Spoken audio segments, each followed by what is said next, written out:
she worked in Governor Hogan's administration there in Maryland as the secretary, I guess it is, of the Department of Labor and Commerce. And so she spent about 7 years there, got a big experience on that front, and then also served in the legislature there. And so we're really honored and pleased to have Kelly join us. We're recording this session. We will stop the recording when Kelly finishes up her presentation.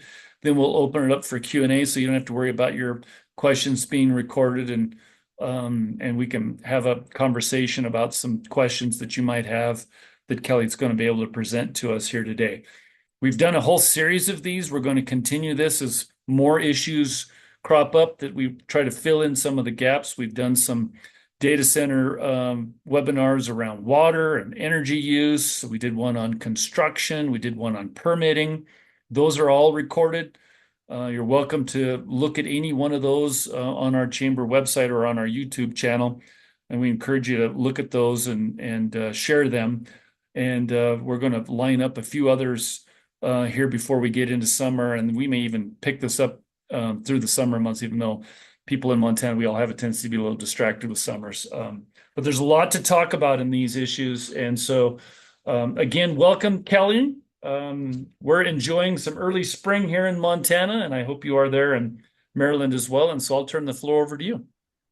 Thank you so much, Todd. And I'll just say I'm so appreciative of the communications that we've had on this specific topic. And so congratulations to Montana for having a chamber that is curious enough to have some educational opportunities for their members, because I truly believe that education is the key to this ongoing conversation about the data center industry in general, and specific how it relates to different local jurisdictions, not even at the statewide, but at the local levels as well. And so we've been able to get pretty involved with that process in Maryland. Okay to start sharing my screen? That'd be great. Thanks, Kelly. And, although I am, tech counsel, sometimes I just have to double check myself, right? So hopefully everybody can see that. There it is. Okay, good. So I'm going to go through kind of the demonstration that we give to our local jurisdictions, our elected leaders, our community leaders. But first, before we do that, I just want to tell you that the Maryland Tech Council is an organization made up of over 800 members in Maryland. We're a little different than a typical tech association, whereas we have life sciences under our umbrella and technology. So very heavy into biotech. We are the big organization, Bio. We are the state affiliate for them in the state of Maryland, but also a TECNA organization, which is a North American Tech Association network. So we kind of do both different types of industry sectors, which has been a lot of fun. About 2 years ago, there started to creep in these conversations about statewide advocacy efforts to respond to legislation in our General Assembly about data centers specifically. And we noticed that there was a little bit of a fractured conversation that was happening between industry and policy leaders. So we decided to create what we call the Data Center Alliance. And the Data Center Alliance is an organization under our umbrella that's made up of subject matter experts, both at the industry, but also community leaders and academics, just to be able to give us a strong foothold into having conversations with both state and local leaders. Because as I said, a lot of the conversations is happening at the local areas, particularly as it pertains to zoning and permitting within those local jurisdictions. So this is us with the Data Center Alliance. We go from county to county, jurisdiction to jurisdiction, talking about real facts over fiction, right? We try to dispel myths. So we consider ourselves to be a nonprofit educational opportunity for leaders to base their assumptions on. So why data centers are in great demand. So you can see here on this first slide, I mean, it's pretty intuitive. We all know what our cell phones do. We all know why we are here today because of Zoom and the technologies and the data that's being collected from everything that we do all over the place.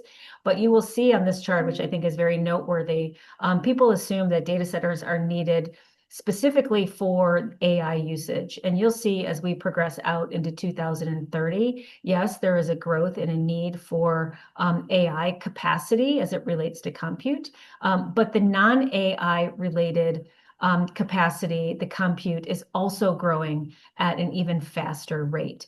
And I think people need to be able to separate just the world of AI and data centers, because if we're talking simply about AI, then it becomes a little bit problematic in some of the communities that we're working with. So obviously, why we need data centers, right? We send an email, we're on this video, we're using Google Maps. I don't, Todd, I'm assuming that you travel all across Montana, just like I travel all across the state of Maryland. I don't go anywhere with without my Google Maps. Photos online, purchasing an item. I mean, how many times do we, have, dog food delivered to our house because we ran out the night before? I mean, I'm guilty of that, right?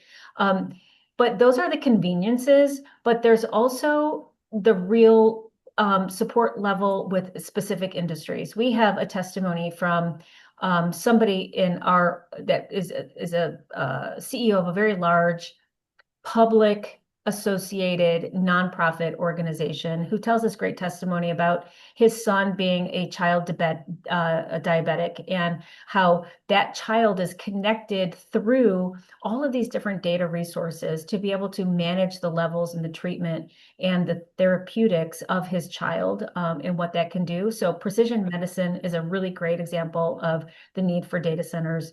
And that's something that we need to talk more about. Weather forecasting and severe storm warnings, hugely important. I mean, at this time of year, obviously you go into, strong storm periods of time, in 911 emergency responses. So we like to say it's not just the fun everyday activities that we associate with data centers. It really is critical infrastructure that we can't get by without, because that's where our society has really led us to.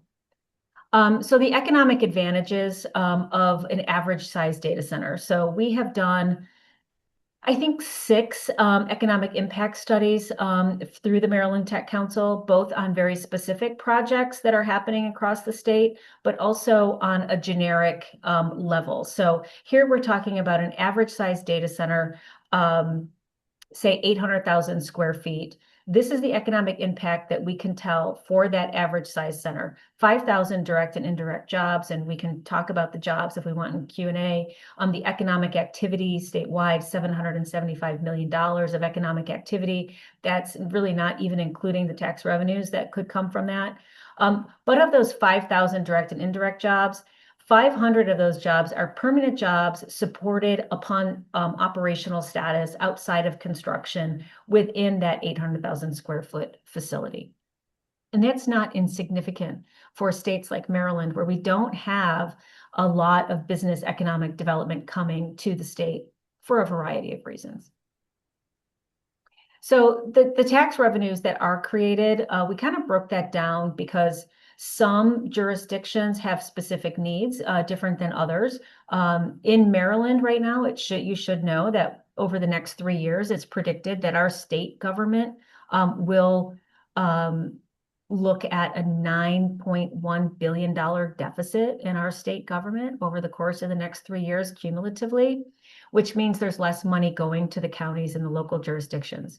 So of those tax revenue dollars that come in more specifically into the county than into the state coffers, this is a breakdown of what some of that tax revenue from an average size data center could support in those local jurisdictions, should they be needed to be broke down in that capacity. So what's happening right now? We have one major project that's happening in the state of Maryland. There's a lot of theoretical projects that are happening and proposed projects in various jurisdictions. There's one large economic boost that's happening in a county just north of Washington, D.C. called Frederick County. And this is a breakdown of what's actually happening, boots on the ground right now with the number of electrical workers. We also have a number of apprentices. Our local IBEW, if you're not a union state, then it's your local apprenticeship program in general.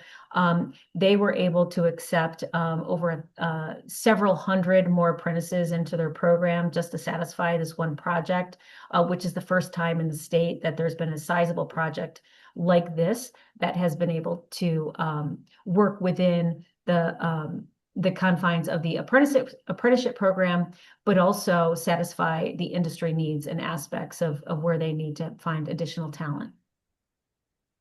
So that one project that I talked about, right? It's a pretty large project. It's a 16 million square foot project. It's called Quantum Frederick, and it is being developed by an organization, a developer called Catellis. They are a nationwide developer, so they have access to the development of all of the infrastructure on the property. The way that their development is working is they develop the project, and then a mid developer, I would say, of an actual hyperscale unit, such as Rowan or Aligned, which are also national organizations that develop specifically the requirements for the end user. So the end user could be AWS, the end user could be Microsoft, the end user could be the federal government, right? It could be a national security interest that they have. With that project, the advisors that did an economic study on that said that upon completion of that facility, $215 million annually in tax revenue will go to the county of Frederick. That's not including the state taxes and other income taxes that are involved in that proposal. And obviously, massive amounts of funding to the county. And that represents, at this point in time, a very large chunk of Frederick County's existing tax revenue that they have that's brought into the county annually each year. And so another thing, and I don't know the way that Montana has it set up, in Maryland and in the local jurisdictions, we have recordation taxes. Recordation taxes come from the sale of specific real estate, specific properties, and they have a percentage of those recordation taxes that they have identified to go to very specific areas of the county funds. And this is a breakdown of that, but I want to point out ag preservation, because in Frederick County, it's a rural county, and they take their ag preservation and their agricultural community very seriously. In this instance, in that 1 year of collection of recordation taxes, they were able to put $12.6 million into ag preservation funding.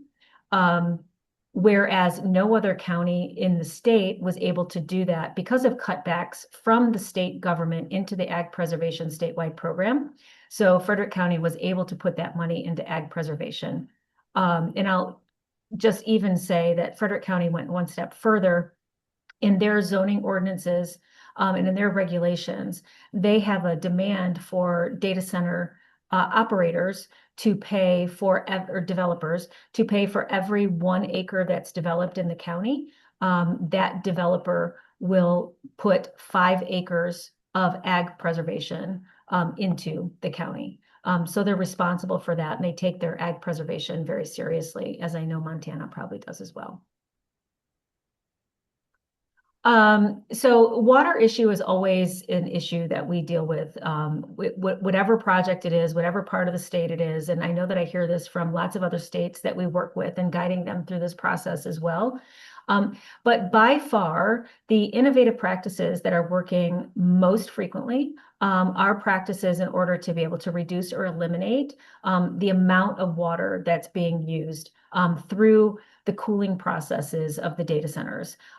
So one of I would say the top used in our region is a closed loop water system. And that's a system that uses gray water from the wastewater treatment facilities, and they take that water and run it through the data center system, very similar to a radiator in a car. And then at the end of that loop, then the water goes back into the wastewater treatment facility to continue its processing for that. They're also using additional reclaimed wastewater in some of the projects. And air cooling, I would say, is a part of the innovation process, but I would say probably not the highest level. I would say closed loop systems are probably the most frequent that I've seen. But also people talk about the amount of water that data centers use. And I just have this fun little fact at the bottom of the page where golf courses in the United States use 97% more water than data centers. And I got another fun fact the other day. Almond growers, so farming almonds, has an even higher rate of percentage that they use to be able to grow their agriculture than data centers use for their ongoing operations. There's another, I would say, myth that's out there that home prices in these areas that data centers are being constructed are continuing to drop, and that there is very little value that's given to the communities in which they reside. I don't know if all of you have heard about Loudoun County, Virginia, but it's a Northern Virginia county that has more data centers than any other place on the planet. Literally, that's where the internet was started, right? And so all of that fiber, everything goes out as a spoke. And so 25, 30 years ago, they started building data centers to collect everybody's data at that period of time. So Loudoun County has hundreds of data centers throughout. Loudoun County also happens to be the healthiest county in the entire state of Virginia. It also happens to be one of the wealthiest counties in the entire country. And in Loudoun County, in comparison to other Virginia real estate, their performance on their real estate revenues is increased at about a 20% higher rate than the rest of Virginia does. And so, of course, we like to make that correlation. We're very geographically close to North Virginia here, in parts of Maryland that's being developed for data center usage. So I talked a little bit about, the landscape as it consists with the acreage for farmland for ag preservation. But I want to just highlight on this slide some of the guardrails and the barriers that the local county council was able to put into place. That acreage for ag preservation is one of them, but county councils have the ability to dictate really what their acceptance of any industry in an industrial zone property, what they're able to do there. So they have singled out data centers in their area, and they said, okay, we're going to accept data centers in our area under these restrictions, under these guidelines. And at the end of the day, the developers say, okay, just tell us what we need to do in order to be able to participate. But they created an overlay so that less than 1% of the county land mass will be able to be utilized regardless of the zoning for data center usage. And it also restricts data centers from property lines with their residential zoned neighbors. It also creates barriers for noise buffers, tree plantings, different types of, I think, really respectful lessons learned from some of the more populous areas that have had data centers in their communities, and really learning from those opportunities and creating what they really want to have in Maryland as our best case scenario as community partners. I'm sure that you guys have a lot of land in Montana, so you may not, be so restrictive as far as noise control and ordinance as far as that is concerned. But this is a chart that I think is kind of fun that talks about, where the acceptable levels of data center noise is when it goes out into the community, and it kind of shows you some averages of where the acceptable lines are and where they are not.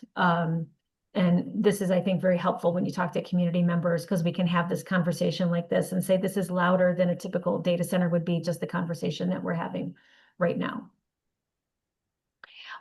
So energy. So we're going to just talk a little bit about the energy issue right now, because big deal, right? So Maryland is part of a grid that's a 13-state grid. It's called PJM. That's who manages what we have as far as energy consumption for the 13 states that we are generating into and the transmission from.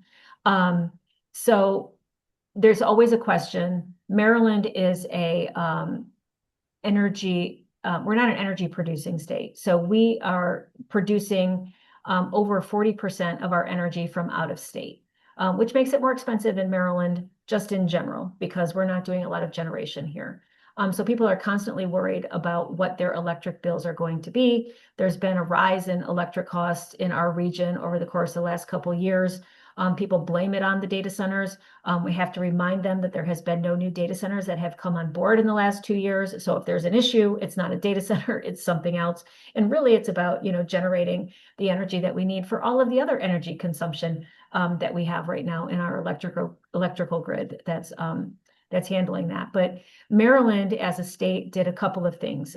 This year specifically, there was a bill that was passed called the Utility Relief Act, which says in statute that the state or the state ratepayers shall not bear any financial risks associated with large load customers, which means that all of the existing transmission line that needs to be updated, that's going into the data center project, the data centers have to pay for. Any new transmission of infrastructure coming in to support the data center, they have to pay for. And again, the developers of data centers say, okay, just let us know what we have to do so that we can work into that, right? So all of the states need to know that there are specific barriers that they can work into in order to make it possible.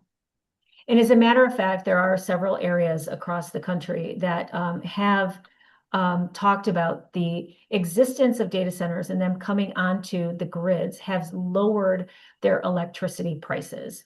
For a lot of reasons, right? It's supply and demand. So the more data centers you have equals larger commercial customers that are there to help pay for the grid upgrades. And when you look at the ratepayers and what they're paying, a large part of that, if it's not commercial businesses that are paying for those upgrades, then that does get divided up amongst residential users. The more commercial users you have, the less that the ratepayers have to pay for those types of infrastructure outcomes. And this is, Todd, a few of the local areas around the country that have really studied and talked about cutting their rates because of data centers for residential customers. And I think that's very telling, that some of those largest areas that are bringing data centers into their communities to create revenue for the counties, the local jurisdictions, and the state are also talking about reducing rates for customers as well. And I know that that's a kind of a big overview of where we are and kind of what the Maryland Tech Council is doing. But I thought it would be super helpful for your folks to experience kind of this presentation that we travel around to talk about a lot. We do have a website, Todd, the Maryland Tech Council. On the marylandtechcouncil.com, we have a page designated to our Data Center Alliance that has a very in-depth review of all of these different myths versus facts types of scenarios that are there, and welcome your partners and your members to experience that website as well. That was great, Kelly. And this is all new for us, right? Particularly here in Montana. This is a relatively new issue for us. It wasn't until late last year that we started really hearing some serious conversations around data centers coming into Montana. And so forgive me if I ask a couple of questions that are kind of dumb questions, but like I said, we're all trying to learn here. No dumb question, Todd. This was all new to us a couple years ago too. So here we are. Yes. So you said at the top of your presentation that you were given some figures around the average size data center. Someone asked what the average size data center is that you're considering. And I think you said it was 800,000 square feet was an average size data center.